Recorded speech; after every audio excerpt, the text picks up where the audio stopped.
it's Lisa. I'm back with the tablecloth that I've been working on as a practice for free motion quilting and to have a tablecloth for my dining room. I ran into a little snag with it in making everything work out, so I'm going to share that with you and how I've worked with that. So here's what's going on in my studio.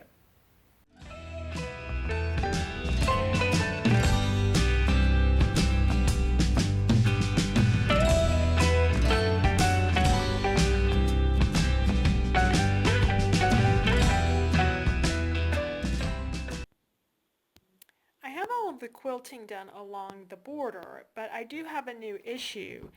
I put this out on my table before I did the quilting to see if I needed to make the border any wider. I was going to have to add some more backing fabric on the sides if I did. And I felt like it was going to work, but I knew there would be a little bit of take-up. That is, when you put quilting in, it decreases, it pulls the fabric in some, so it's not as wide or as long as it was before. And I knew there would be some take-up on the borders, but there's more than I thought. And adding that quilting has created some body. So basically what it means is that the borders are sticking out. The tablecloth is sort of sticking out on each side of the table, and it's not laying down the sides like it needs to. So I'm going to have to put some kind of additional border on this to solve the problem. But you can see the quilting and how it looks, and I'm pleased with the look of it.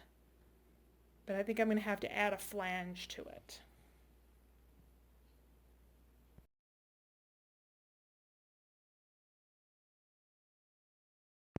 So what I want to get to is a mitered corner for the tablecloth, and because I've already quilted it, I'm just adding this as a band, it gets a little bit more challenging. So what I've decided to do is to I cut a wide strip.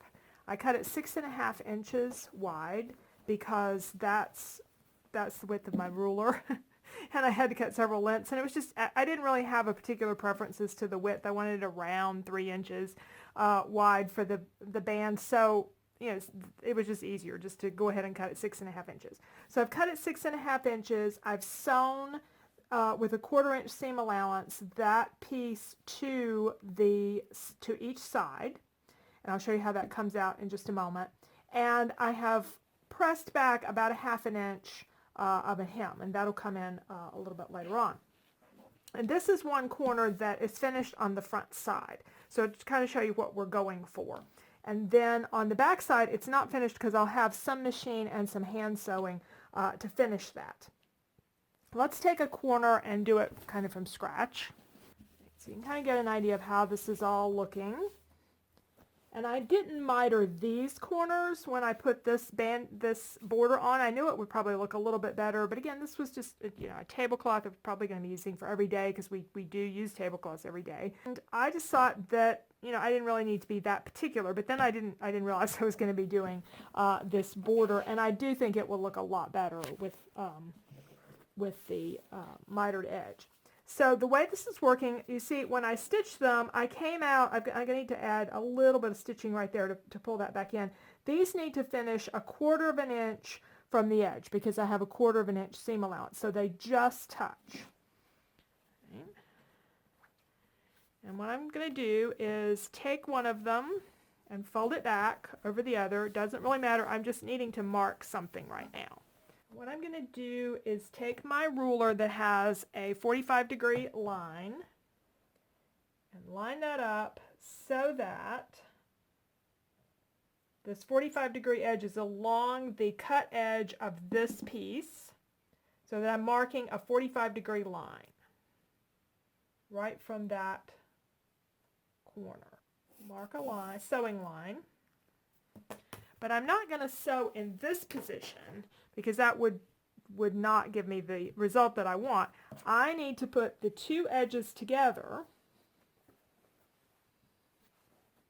And what I'll need to do is to come in here and stitch that again so that they are exactly 1/4 inch from the edge. And then I'm going to put these two together, and I'm going to do some more stitching. But I've got one more line to mark before I stitch that. The other thing that I have to mark is, you'll see if I stitched that all the way across, that would give me a beautiful 6-inch mitered border, but I want 3 inches and I want the rest of it turned to the back. So to get that, I have to mark where I'm going to stop stitching. And where I'm going to stop stitching, so I have enough to turn the back, is 2 3/4 inches. I wanted a generous turn on the back side. So I want 2 3/4 inches from this seam, from where the border is attached to the quilt. And I just need to mark that. So that's where I will stop stitching.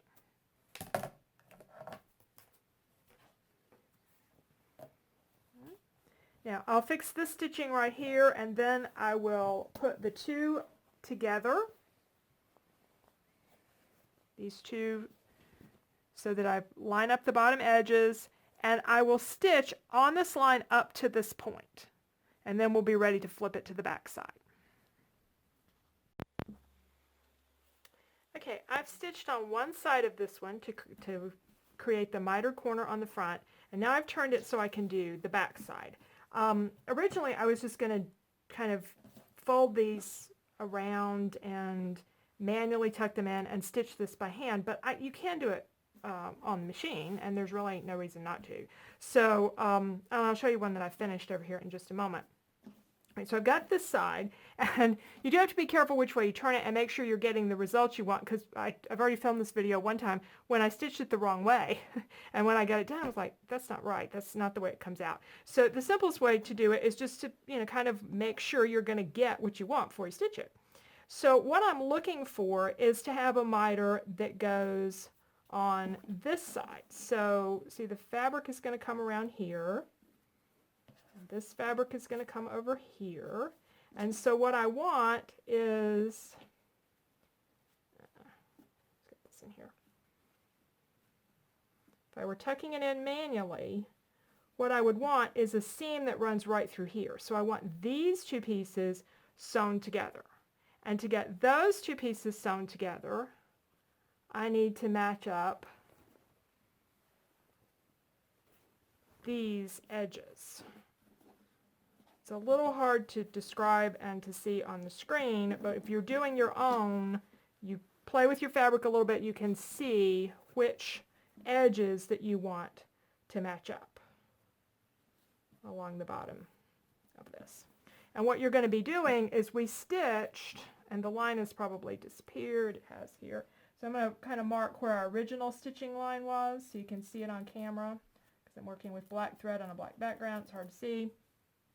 So this was the stitching line we did first to create the miter for the front side of the tablecloth. Now I'm going to go this way to do the miter for the back side of the tablecloth. And what I'm doing is lining up this 45-degree line on the bottom edge, these two edges that have come together, and then I want it to cross where the end of this stitching was before. I'll mark that with the marker so you can see.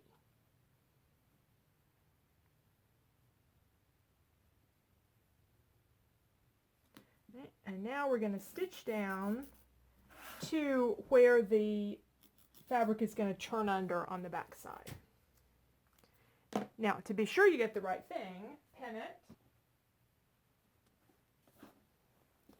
and then flip it around. And what you should end up with is a point that has to be popped out. And you would trim out all that excess fabric, and you'd get a miter front and back. Let me show you one that's finished. Okay, this corner is mitered on the front, and it's mitered on the back.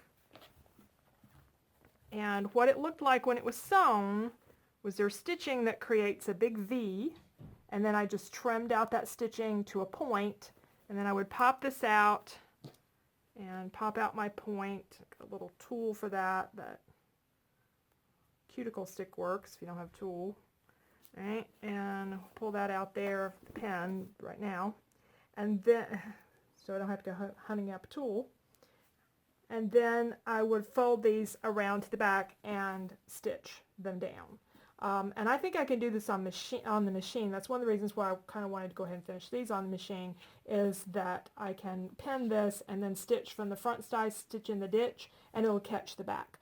If I were going to make this a reversible tablecloth, I would hand sew that along the back, just like I'd hand sew a binding. I realized yesterday that I missed a great opportunity. The whole design here from the first video, you saw that the whole point of this was to stitch around all the pretty design that the fabric had in it and practice my quilting. I missed a great opportunity. All I had to do was to put like a lighter color background. This is a dark gray thread, or maybe a sort of medium gray thread. If I had used a light gray fabric, or maybe even a gold fabric, anything on the background that where the thread color would have shown, I would have had this beautiful design. Even if I just had a solid gray this color, you could have seen the design, but I had to go and put a printed fabric on there, and I've lost my design. So I could have made a reversible tablecloth, but I missed that opportunity. All right, I'm going to finish my sewing of the corners and pin and sew around this edge, and we'll take a look at the completed tablecloth. So I'm ready to put this on the table. Ta-da! I always wanted to do that. So let's take a closer look at the tablecloth and how it came out on the table. This might be a little bit jerky as I'm moving the camera around, but I want you to see it close up.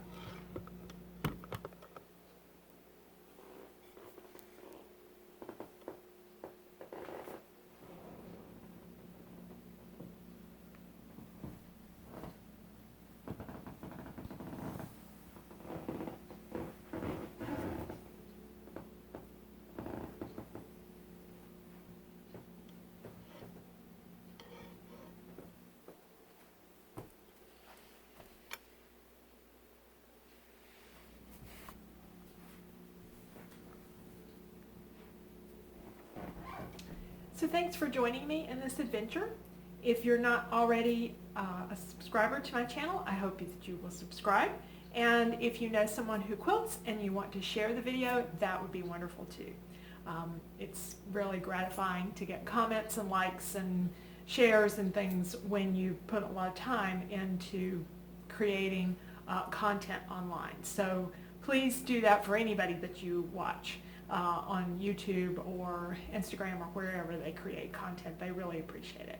Thanks again. Bye.